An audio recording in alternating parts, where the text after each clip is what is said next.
ዛሬ ዕለቱን 3 ቀን 4ኛ 2025 ዓመተ ምህረት ያቶ ተገኘ ክንዴ አጭር የህይወት ታሪክ። በመጀመሪያ ነፍሳቸውን ይማር።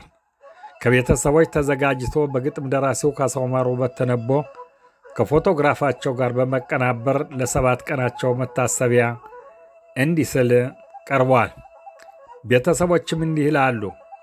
ክቡር አባታችን አቶ ተገኘ ክንዴ የተወለዱ እንደ አውሮፓ ዘመን አቆጣጠር በ1940 ዓመተ ምህረት በኢትዮጵያ በጎንደር ክፍለ ሀገርና አውራጃ ደንቢያ ወረዳ ምድራሮ ከተባለው ሀገር ከአባታቸው ከአቶ ክንዴ ጎሹና ከእናታቸው ከወይዘሮ ጥምብሬ ታከለ ተወልደው በወላጅ እንክብካቤ በማርና በወተት አደጉ።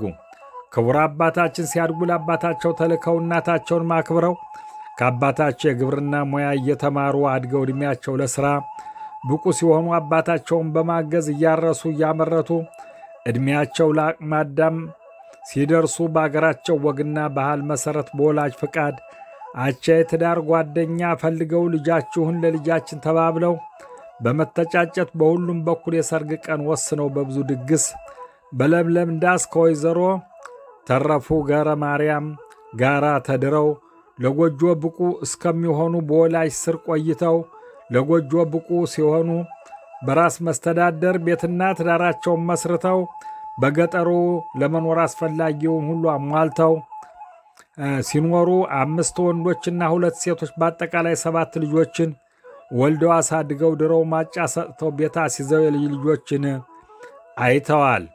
ክቡር አባታችን አቶ ተገኘ ክንዴ በዚህ አይነት በገጠሩ ለመኖር አስፈላጊውን ሁሉ አሟልተው ቤተሰባቸውን ለመምራት ይተዳደሩ የነበረው በግብርና ሙያ ተሰማርተው በልጅ ገበሬ ቦይፋፍን በሬ እያሳረሱ ጥሩና ጥሬ እያመረቱ በሸርፋ እየሞሉ የቀንድና የጋማ ከብቶችን እያረቡ ቤተሰባቸውን በሚገባ ይመሩ ነበር።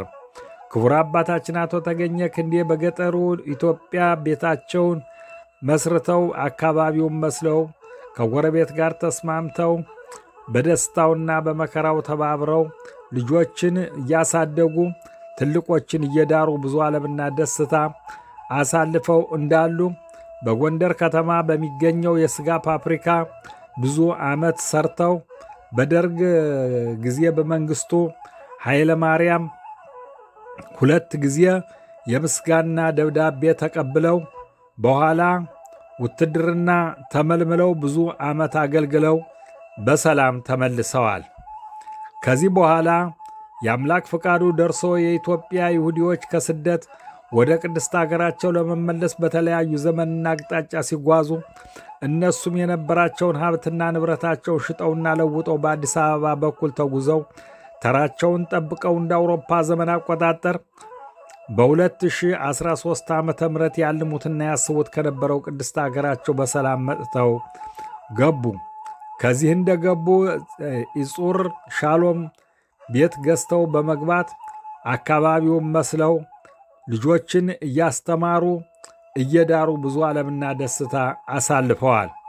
በዚህ አይነት እንዳሉ በደረሰባቸው የጤና መዛባት በቅርቡ በሚገኘው የጤና ጣቢያ የሕክምና እርዳታ ሲሰጣቸው ቆይተው ለአዳም የተሰጠው የሞት ማጫ ለሳቸውም ተራው ደረሳቸው እና እንደ አውሮፓ ዘመን አቆጣጠር 23/4ኛው 2025 ዓመተ ምህረት በተወለዱ በ85 ዓመታቸው ከዚህ ዓለም በሞት ተለዩ። በሞታቸው ባለትዳርና የ7 ልጆች አባት ያያሌ ልጆች ሚታ ነበሩ። ነፍስ ይማር ብለን ከዚህ የሚከተለውን ግጥም ጉርጉሮ እንዲህ ሲል ይቀርባል። የአገሬ መኳንንት የገጠር ገበሬ ያሳለፈው ዓለም ይነገራል ዛሬ በግጥም ደብዳቤ በዜማ ቀምሬ በነበሩበቱ በአገሩ አስመስክሬ ያሳለፉት ዓለም ኢትዮጵያ መሬት ከሰፊው አዳራሽ ከገጠሩ ቤት እንግዳቸው ብዙ የወንድም ይህት እንጀራው በሞሰብ ጠላው በማቶት አማቹን ከወንበር ምራት በማጀት ራታችሁ ተብሎ ይቀርባል ሙክት። ጠላው በጋን ወርዶ ሲጠጣ ሲበላ በጥቅምት በህዳር የማሩን ወለላ በጣም ደስ ይል ነበር የጤፉ ዘለላ ተዋልካው ነጭ ጤፍ፣ ሽምብራ፣ ማሽላ የጥሩ የጥሬው የማርትረው አምርተው ሁላ ያመረተው ሁላ በአህያ ተጭኖ በሸርፋ የሞላ ነጭ ጤፍ እንጀራ የዱራኛው ጠላ ዓለም አላፊ ነው ቀርቷል ወደ ኋላ። ይህ ብቻ አይደለም የገበሬው ምርቱ ከጓሮው የሞላ ማርና ወተቱ ታጥቆ ተለባብሶ ሲወጣ ከቤቱ ሁሉ እያከበረው ጨዋ መኳንንቱ